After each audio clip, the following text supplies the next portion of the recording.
Hello everyone, this is Azhar. इस video में मैं आपको बताऊंगा ways to improve your hiring process के किन तरीकों से आप अपने हायरिंग प्रोसेस को इम्प्रूव कर सकते हैं। तो चलिए चलते हैं हमारी कंप्यूटर स्क्रीन की तरफ। तो सबसे पहला है build a strong employer brand. What is employer brand? Employer brand company की रेपुटेशन होती है उसके प्रेजेंट, पास्ट और फ्यूचर एम्प्लॉयज के सामने। प्रेजेंट, पास्ट और फ्यूचर एम्प्लॉयज उस कंपनी के बारे में क्या सोचते हैं, अच्छा सोचते हैं या बुरा सोचते हैं, उसके मैनेजमेंट के बारे में अच्छा सोचते हैं या बुरा, उसके पे स्केल के बारे में अच्छा सोचते हैं या बुरा, ग्रोथ के बारे में, वर्क कल्चर के बारे में। तो ये एक तरीके से एम्प्लॉयर ब्रांड है। Why employer brand is important? Employer brand जरूरी क्यों है? एम्प्लॉयर ब्रांड इसलिए जरूरी है क्योंकि आजकल कैंडिडेट के पास इंटरनेट है और वो जिस जॉब के लिए अप्लाई कर रहे हैं उसकी इजीली रिसर्च कर सकते हैं, या वो जो कंपनी ज्वाइन करने का डिसीजन लेने वाले हैं उसकी इजीली रिसर्च कर सकते हैं। वो अपने जानने वालों से जिन्हें उस कंपनी का आइडिया है उनसे वो इजीली पूछ सकते हैं। तो अगर उन्होंने इंटरनेट पे सर्च किया और उस कंपनी की बुराई लिखी हुई हुई, या उन्होंने किसी अपने जानने वाले से पूछा और उसने बुराई कर दी, तो कैंडिडेट के उस कंपनी में अप्लाई करने के या ज्वाइन करने के चांसेस बहुत कम हो जाते हैं। या अगर इसका अपोजिट, उस कंपनी का लोगों के सामने नाम बहुत अच्छा है, तो उस कंपनी को कैंडिडेट कम हाइक पे भी इजीली ज्वाइन कर सकता है। तो इसलिए ब्रांड अच्छा होना जरूरी है। तो अब कंपनी के ब्रांड को अच्छा कैसे करें? तो सबसे पहला है आस्क योर करंट एम्प्लॉयज। आप अपने करंट टॉप एम्प्लॉयज से पूछ सकते हैं कि वो कंपनी में रुके क्यों, उनका रुकने का मोटिवेशन क्या है। और जिन लोगों ने आपकी कंपनी को छोड़ा है तो आप फिगर आउट करने की कोशिश कर सकते हैं कि उन लोगों ने क्यों छोड़ा और उन कमियों को इम्प्रूव कर सकते हैं। इसके बाद है keep an I on your reviews. Employees Glassdoor, LinkedIn, Facebook, Google पर आपकी कंपनी के साथ अपने एक्सपीरियंस के बारे में लिखते हैं। अगर कोई अच्छा कैंडिडेट अपना डिसीजन लेने वाला होगा आपकी कंपनी को ज्वाइन करने के लिए, तो वो नेगेटिव रिव्यूज देखकर नहीं लेगा, वो पीछे हट जाएगा। तो ये जो ऑनलाइन रिव्यूज हैं इनका यूज करके आप अपने करंट एम्प्लॉयज के एक्सपीरियंस को इम्प्रूव कर सकते हैं कि आपको फ्यूचर में पॉजिटिव रिव्यूज ज़्यादा मिले और नेगेटिव रिव्यूज कम मिले। तो आपको अपने रिव्यूज को इम्प्रूव करने की कोशिश करनी है। इसके बाद है show your culture. Make account on every social media platform. आप अपनी कंपनी का अकाउंट हर सोशल मीडिया प्लेटफॉर्म पे बना लिए। वहां पर आप अपने वर्क स्पेस के फोटोज वीडियोस अपलोड कर सकते हैं, अपने ऑफिस में स्टाफ के फोटोज वीडियोस अपलोड कर सकते हैं। अगर कोई इवेंट ऑर्गेनाइज किया है तो उसके फोटोज वीडियोस अपलोड कर सकते हैं। आप अपनी वेबसाइट पे भी डाल सकते हैं वो फोटोज वीडियोस। तो इससे क्या है कि जब कोई कैंडिडेट आपकी कंपनी के बारे में सर्च करे तो उसे पॉजिटिव फीलिंग्स आए और उसका आपकी कंपनी में जॉब के लिए अप्लाई करने का या ज्वाइन करने का मन करे। कंट्रीब्यूटिंग टू एम्प्लॉय हैप्पीनेस, ये सबसे इंपॉर्टेंट है। आपके एम्प्लॉयज को अच्छा फील होना चाहिए आपकी कंपनी में। अगर आपके एम्प्लॉयज को आपकी कंपनी में अच्छा लगेगा तभी वो आपकी दूसरे लोगों से तारीफ करेंगे या आपकी कंपनी की तारीफ लिखेंगे और आपका एम्प्लॉयर ब्रांड स्ट्रांग बनेगा। और ऐसा होने से किसी भी कैंडिडेट के ज्वाइन करने के चांसेस बढ़ जाएंगे और आपका एम्प्लॉयर रिटेंशन भी बढ़ेगा। अब आ जाते हैं नेक्स्ट स्लाइड पर। Recruiter intake session with hiring manager, ये भी बहुत इंपॉर्टेंट पार्ट है हायरिंग प्रोसेस को इम्प्रूव करने का। इसमें रिक्रूटर को इनिशिएटिव लेना होता है, रिक्रूटर को हायरिंग मैनेजर से सवाल पूछने होते हैं और रोल को समझना होता है, क्योंकि जब वो हायरिंग शुरू करे तो वो फास्ट सीवी शेयर कर पाए और रिलेवेंट कैंडिडेट को ढूंढ पाए। तो ये जो रिक्रूटर वीडियो देख रहे हैं वो इस टॉपिक को ज़्यादा ध्यान से सुने। तो सबसे पहला है रियल प्रोफाइल। रिक्रूटर को मतलब आपको रियल प्रोफाइल पूछना है कैंडिडेट का हायरिंग मैनेजर से, not just written job description. इसमें पूछना है कि हायरिंग मैनेजर कैसा कैंडिडेट चाहता है, उसको एग्जैक्टली किस टाइप का कैंडिडेट चाहिए, उससे अच्छे से समझने की कोशिश करनी है। फिर इसके बाद है एजुकेशनल डिटेल्स। हायरिंग मैनेजर से एजुकेशनल डिटेल्स पूछनी है कैंडिडेट की। पूछना है कि अगर वो क्वालिफिकेशन जो चाहिए नहीं मिली तो कोई और क्वालिफिकेशन चलेगी क्या। ऑल्टरनेटिव कैंडिडेट उसी तरीके से पूछना है कि किसी और प्रोफाइल का कैंडिडेट मिले तो चलेगा क्या। जैसे बहुत जगह पर टीचर्स को भी ले लेते हैं एकेडमिक ऑपरेशंस मैनेजर के प्रोफाइल पे, क्योंकि ये रोल डिफिकल्ट है। तो आप पहले से पूछ सकते हैं कि किसी और प्रोफाइल का कैंडिडेट चलेगा क्या, तो आपका कैंडिडेट्स का पूल बड़ा हो जाएगा। एनी कैंडिडेट इन माइंड, उसी तरीके से आप हायरिंग मैनेजर से पूछ सकते हैं कि उसके माइंड में कोई कैंडिडेट है क्या, कंपनी में या कंपनी के बाहर। तो अगर कोई कैंडिडेट है हायरिंग मैनेजर के माइंड में, तो रिक्रूटर का टाइम बच जाएगा और वो उस कैंडिडेट को ही डायरेक्टली टारगेट कर लेगा। Can salary be extended for good candidate, आप हायरिंग मैनेजर से पूछ सकते हैं कि सैलरी एक्सटेंड करी जा सकती है क्या अगर कोई अच्छा कैंडिडेट मिले तो, क्योंकि बहुत सारे हायरिंग मैनेजर ज़्यादा सैलरी भी पे करने के लिए रेडी हो जाते हैं अच्छे कैंडिडेट के लिए।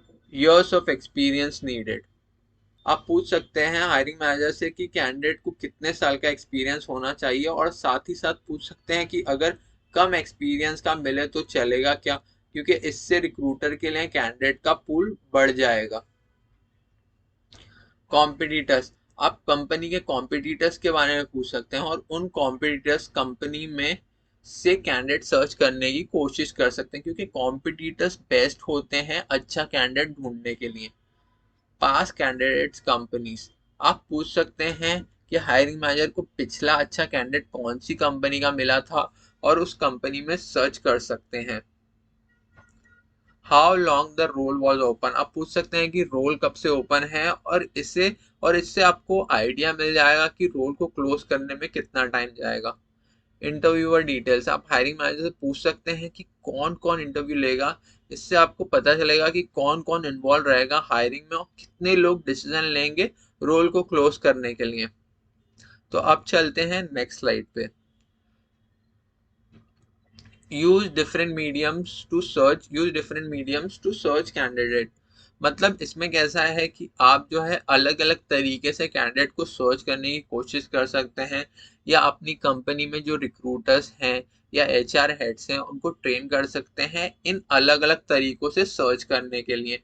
जैसे अगर आपने या आपके स्टाफ ने एक तरीके से कैंडिडेट को सर्च करने का ट्राई करा और कैंडिडेट नहीं मिला, तो फौरन दूसरे तरीके पे मूव करना है, और अगर दूसरे से भी नहीं मिला तो तीसरे पे मूव करना है। आपको मीडियम्स चेंज करते रहना है। जैसे अगर आपने रेफरेंसेस से ट्राई किया और कैंडिडेट नहीं मिला तो जॉब पोर्टल सर्च करिए, अगर जॉब पोर्टल पे नहीं मिला तो लिंक्डइन सर्च करिए, मास ईमेल्स करिए, जॉब पोर्टल पोस्टिंग करिए, बूलियन सर्च करिए, रिक्रूटमेंट कंसल्टेंट्स का यूज करिए, मतलब कोई बाहर की रिक्रूटमेंट कंसल्टेंसी को कैंडिडेट ढूंढने का काम दे दिए। ये सारे मीडियम जो लिखे हुए हैं वो कोई सीक्वेंस में नहीं है, उनका कोई सीक्वेंस नहीं है। आप अपने हिसाब से जो मेथड चाहे फर्स्ट, सेकंड या थर्ड रख सकते हैं। इनमें से काफी मेथड मैंने अपने चैनल पे भी सिखाए हैं। आप मेरे चैनल से इन सब टॉपिक्स के वीडियो देखकर सीख सकते हैं, और अगर आपको न्यू मीडियम पता है और मैंने मिस कर दिया तो नीचे लिखकर आप मुझे बता सकते हैं। तो चलिए चलते हैं नेक्स्ट स्लाइड पर। करंट एम्प्लॉयज, आप अपने करंट एम्प्लॉयज को भी हायर कर सकते हैं वैकेंट रोल के लिए। तो चलिए देखते हैं।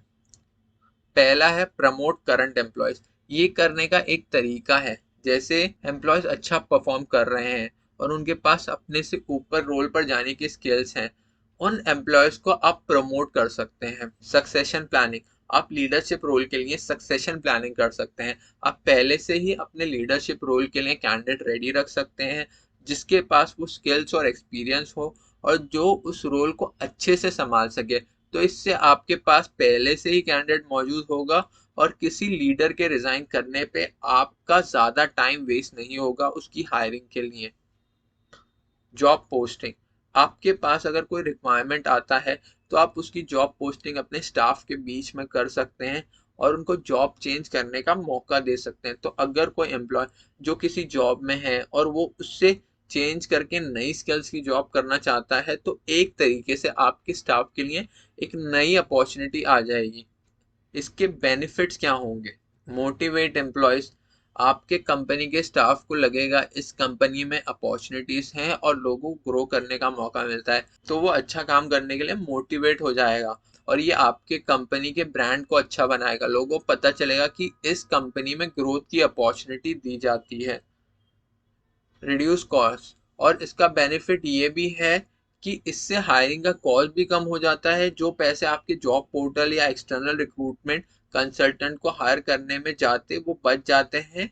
अब चलते हैं नेक्स्ट स्लाइड पे। Create a employee referral program. आप अपनी कंपनी के लिए एम्प्लॉय रेफरल प्रोग्राम भी बना सकते हैं। Ask your employees to refer a candidate. आप अपने एम्प्लॉयज को अपने ओपन रोल्स के लिए कैंडिडेट रेफर करने के लिए कह सकते हैं, और जो कैंडिडेट सिलेक्ट होगा और सर्टन मंथ्स तक टिकेगा, जैसे 3 मंथ्स या 6 मंथ्स कंप्लीट कर देगा, तो आप उस एम्प्लॉय को जिसने ये कैंडिडेट रेफर किया है उसे बोनस या फिर मनी इंसेंटिव्स दे सकते हैं। बेनिफिट्स, इसके बेनिफिट्स हैं कुछ। सेव्स मनी एंड टाइम, इससे आपका पैसा बच सकता है। आप जो पैसे रिक्रूटमेंट कंसल्टेंसी को देते हैं उसका आप 1/4 या 1/3 इंसेंटिव अपने स्टाफ को दे सकते हैं, या जितना आप चाहें। तो इससे आपका पैसा बचेगा। अगर आपकी कंपनी इंटरनल रिक्रूटर पे डिपेंड है तो आपको कम रिक्रूटर की ज़रूरत पड़ेगी, क्योंकि काफ़ी कैंडिडेट की सर्चिंग तो आपके एम्प्लॉयज ही कर देंगे। तो रिक्रूटर की सैलरी बचेगी। आपका जॉब पोर्टल्स पे जो पैसा जाता है कैंडिडेट को सर्च करने के लिए वो भी बचेगा। इम्प्रूव्स कंपनी ब्रांड, आपकी कंपनी का ब्रांड भी स्ट्रांग होगा, क्योंकि आपका स्टाफ जिस कैंडिडेट को रेफर करेगा उससे आपकी कंपनी की तारीफ भी करेगा, क्योंकि वो तो चाहता है कि कैंडिडेट कंपनी ज्वाइन करे और उसे बोनस या इंसेंटिव्स मिले। अब हम चलते हैं नेक्स्ट टॉपिक पर, वर्क फ्रॉम होम कैंडिडेट। आप जो है work from home candidate search और सिलेक्ट कर सकते हैं। इसमें कैंडिडेट घर से काम करते हैं, तो आप ये भी कंसिडर कर सकते हैं। इसके कुछ फायदे हैं और नुकसान हैं, तो पहले फायदे देखते हैं। कोरोना सोल्यूशन, जैसे अगर कोई कैंडिडेट घर से काम कर रहा है तो कोरोना की वजह से जो ऑफिसेज बीच बीच में बंद करना पड़ जाते हैं वो प्रॉब्लम नहीं होगा। मोर कैंडिडेट्स अवेलेबल, उसी तरह आपको वर्क फ्रॉम होम के लिए ज़्यादा कैंडिडेट्स मिल जाएंगे, क्योंकि आप मुंबई में बैठ के दिल्ली का कैंडिडेट हायर कर सकते हैं, या फिर कोलकाता या फिर बैंगलोर, क्योंकि उसे वर्क फ्रॉम होम ही करना है। तो आपको एक तरीके से ज़्यादा कैंडिडेट्स के ऑप्शन मिलते हैं, पूल आपका काफ़ी बड़ा हो जाता है। लेस सैलरी, उसी तरह आपको कम पैसे में भी कैंडिडेट्स मिल सकते हैं। आपका पूल बड़ा है तो इसलिए आपको कम सैलरी में कैंडिडेट मिलने के चांसेस बढ़ जाते हैं। जैसे बहुत सारे कैंडिडेट्स जो स्मॉल सिटीज में या विलेजेस में होते हैं वो कम सैलरी में मिल जाएंगे। लेस ऑफिस एक्सपेंस, आपका ऑफिस एक्सपेंस भी कम हो जाता है। अगर कैंडिडेट ऑफिस आता है तो ऑफिस का रेंट, ऑफिस के अलग अलग खर्चे, स्टाफ के अलग अलग खर्चे, वो एक्सपेंस आपका कम हो जाता है। कॉन्स, पर इसके एक कॉन भी है, मतलब इसकी एक खामी भी है। लेस कंट्रोल, जैसे अगर कोई वर्क फ्रॉम होम कर रहा है तो उसको आप इतना कंट्रोल नहीं कर पाएंगे कि वो दिन में ऑफिस का काम कर रहा है या कुछ टाइम पास कर रहा है। वैसे जो एथिकल स्टाफ होता है वो ऑफिस से काम करे या घर से, वो डेडिकेशन से ही काम करता है। तो चलिए अब चलते हैं नेक्स्ट स्लाइड पर। इवैल्यूएट कैंडिडेट्स इफेक्टिवली, कैंडिडेट को इवैल्यूएट करना भी बहुत जरूरी है। जैसे अगर गलत कैंडिडेट आपकी कंपनी में आ गया तो आपका टाइम और मनी दोनों का लॉस होगा, और बहुत ज्यादा होगा। और वहीं अगर अच्छा कैंडिडेट आ गया तो आपकी कंपनी की अच्छी ग्रोथ होगी। इसलिए कैंडिडेट को प्रॉपरली इवैल्यूएट करना बहुत जरूरी है। तो यहाँ मैंने कुछ तरीके लिखे हैं कैंडिडेट को इवैल्यूएट करने के लिए। इन तरीकों को देखते हैं। पहला है write the ideal employee profile in detail. तो सबसे पहले आप एम्प्लॉय की प्रोफाइल लिख लिए कि आपको कैसा एम्प्लॉय चाहिए, उसको क्या क्या काम आना चाहिए, उसको एक्सपीरियंस कैसा होना चाहिए, और आपको इस एम्प्लॉय से क्या रिजल्ट चाहिए, उसकी क्वालिटीज कैसी होनी चाहिए। क्योंकि अगर आपको खुद ही पता नहीं होगा कि आपको कैसा एम्प्लॉय चाहिए तो आप कैंडिडेट्स को इवेल्युएट कैसे करेंगे। फिर इसके बाद है give interview taking training to your team. इसमें आप अपने हायरिंग मैनेजर को या रिक्रूटर्स को या जो भी इंटरव्यू लेने वाले लोग हैं उनको प्रॉपर ट्रेनिंग दे सकते हैं इंटरव्यू लेने की और सही कैंडिडेट को फिगर आउट करने की।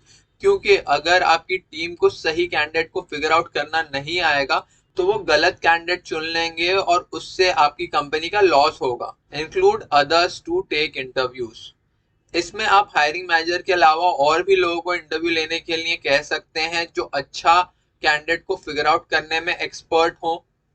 प्रिपेयर योर क्वेश्चंस बिफोर, आप जो है अपने इंटरव्यू क्वेश्चंस पहले से प्रिपेयर कर सकते हैं रिलेवेंट कैंडिडेट को फिगर आउट करने के लिए। Review work samples and assignments, आप कैंडिडेट को असाइनमेंट्स दे सकते हैं फिगर आउट करने के लिए कि उनको काम आता है या नहीं। जैसे अगर कैंडिडेट रिक्रूटर के रोल के लिए है तो उसको किसी रोल पे 3 रिलेवेंट सीवीज जॉब पोर्टल से निकालने का असाइनमेंट दे सकते हैं, या सेल्स पर्सन है तो उसको सेल्स कोल्ड ईमेल लिखने का असाइनमेंट दे सकते हैं। तो आप अपनी रिक्वायरमेंट के हिसाब से अलग अलग असाइनमेंट्स दे सकते हैं। इससे आपको आइडिया मिलेगा कि कैंडिडेट को काम आता है या नहीं। टेस्ट, उसी तरह आप अपने कैंडिडेट को टेस्ट दे सकते हैं, जैसे psychometric test, behavioural test, aptitude test, या जो भी कोई रिलेवेंट टेस्ट हो आपकी फील्ड से रिलेटेड। और इस टेस्ट के रिजल्ट से आपको एक अच्छा आइडिया मिल सकता है कैंडिडेट के बारे में। इन टेस्ट के रिजल्ट्स पे आप अपने डिसीजन को पूरी तरह से डिपेंड तो नहीं कर सकते, आपको सिर्फ ये एक हिंट के तौर पे यूज करना है। तो चलिए चलते हैं नेक्स्ट स्लाइड पर। Give training. देखिए, ट्रेनिंग देना बहुत ही इंपॉर्टेंट है, इन दो लोगों को ट्रेनिंग देना बहुत जरूरी है, रिक्रूटर्स और हायरिंग मैनेजर्स।